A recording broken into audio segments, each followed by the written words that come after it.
Income elasticity is a really important concept for firms to understand when they're setting their prices for their goods and services. So in this video, what we're going to try and do is to talk you through 3 different types of products that firms might find in their product portfolios in terms of their income elasticity. So let's start you off with the formula. You need to check with your teachers whether you need to know this formula or not. For some of the exam boards, you've not just got to be able to interpret income elasticity, you've got to be able to calculate it as well. With other exam boards, you just have to interpret what it means, not actually calculate it for yourself.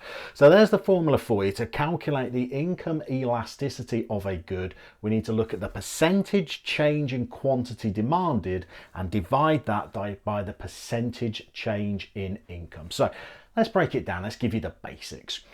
When incomes in an economy rise, when people start to experience rising salaries, rising wages, and their average earnings are increasing, it's going to have an impact on the sales of products.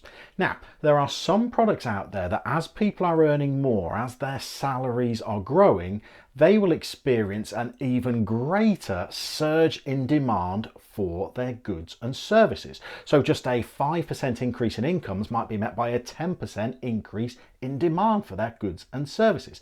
There are other products out there that when there's an increase in incomes, yeah, they'll attract some extra customers, but perhaps not a significant number. So a 5% rise in incomes might only be met by a 1% rise in demand for their goods and services.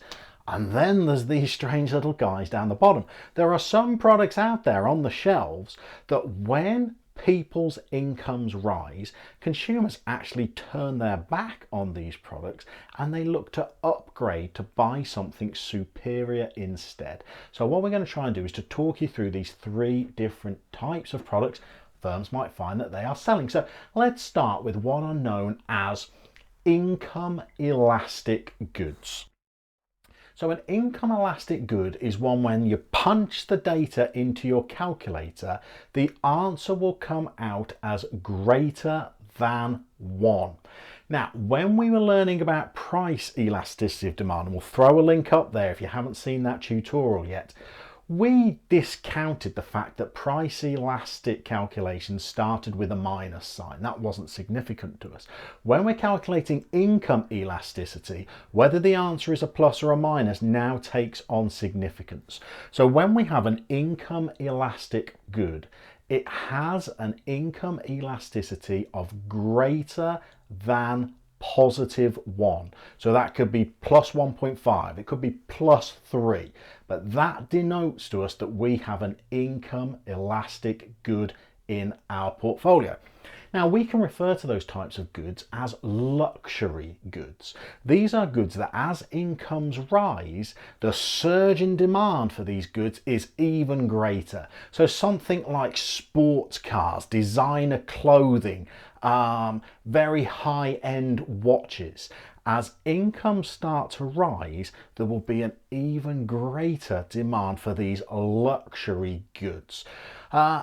Think about going to supermarkets. You know, when incomes start to rise, one of the things that people will classically do is to turn away from maybe some of their supermarket own brands that they were buying. And once their incomes are higher, start turning to more of the branded labels that they've always had their little heart set on. And so these are what we call income elastic goods. If you punch the older numbers into your calculator, or if you're lucky and your exam board doesn't require you to calculate it, you just see the number in a case study.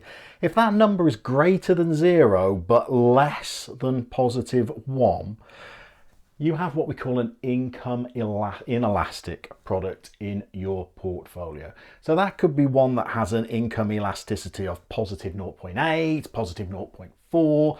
Still remember it's got the positive sign there, but it means that you have an income inelastic product in your portfolio. Now what that means is that as incomes rise, you'll attract some extra customers, you will, but not as big a percentage as people's incomes are rising by. And we call those types of goods necessities. So if you think of something staple that people will commonly purchase, like milk for example, if people's incomes in the economy economy are rising by 10%, there may well be some extra milk being sold. But milk is such a necessity that it's not like if incomes are going up by 10%, people are going to think, well, I can suddenly go mad on my cereal and start pouring in twice as much.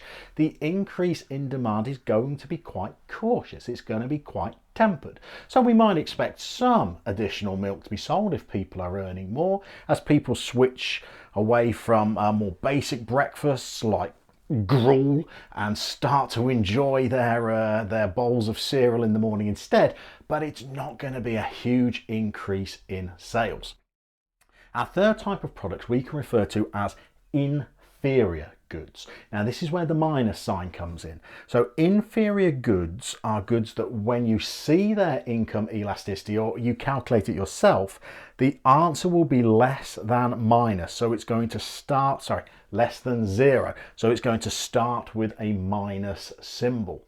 Now what that means is that we've got a good in our product portfolio that as incomes start to rise, consumers will move away from purchasing this product. It's something that they were only buying because they were on budgets, they were on tight incomes. And as soon as their incomes start to free up a little bit, they will substitute purchasing this good for purchasing something superior. So this could be supermarkets' basic ranges, for example, that as incomes in society start to rise, people will turn away from those more basic product offerings and buy something that's perhaps perceived as greater quality or slightly more luxurious, if you will. So we've got ourselves 3 different types of goods in terms of income elasticity. We've got our inferior goods, we've got our income inelastic goods, and we've got our income elastic ones as well. You need to speak to your teachers, you need to find out what your exam board is. Do I need to calculate this in the exam, in which case I need the old formula here, or do I just need to be able to interpret what the income elasticity means if I see the number given in a case study? Hopefully that tutorial has been of some use to you. Share it with your classmates because this is a tricky topic that does require some revision. If you have any questions about income elasticity, marketing as a whole, business A-level in general, throw them down in the comments section below. We'll see you next time for another tutorial.